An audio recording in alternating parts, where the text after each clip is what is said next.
आसंता प्रवासी भारतीय दिवस पई पूरी पुलिस रो व्यापक प्रस्तुति आसंता 8, 9 एवं 10 3 दिन धरी एही उत्सव अनुष्ठित हेब। पुरी को आसिबे शताधिक प्रतिनिधि। पुरी श्रीमंदिर, कोणार्क, ऐतिह्य ग्राम, रघुराजपुर, सातपड़ा, ब्लू फ्लैग बीच रो परिदर्शन करिवे प्रवासी भारतीय।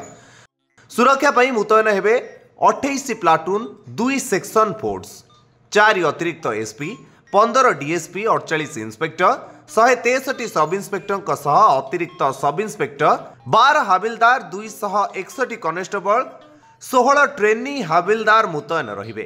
352 होमगार्ड मध्य मुतयन हेबे। दिग बारणी ठारू लाइट हाउस पर्यंत हेबो नो व्हीकल जोन। यात्रिका और नीलाचल अशोक हेब पार्किंग व्यवस्था। से 9 तारिख रे समुद्र आळती पई व्यवस्था रहिबो।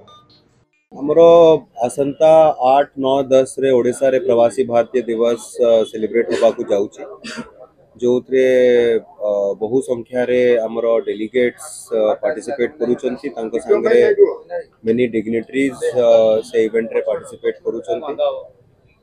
Many of the dignitaries and the delegates समस्ते पुरी को आसीबे मुख्य रूप रे महाप्रभुंकर दर्शन करिबा पई। तार संगरे पुरी जिल्ला रे विभिन्न जो पर्यटन स्थली जोटी रही छी सेठी पर्यटन करिबा पई।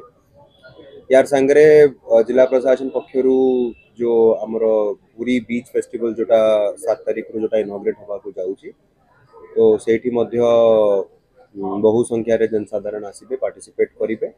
तो ये सब जिनस को ध्यान में रखिकी पूरी पुलिस तरफ व्यापक व्यवस्था कराई।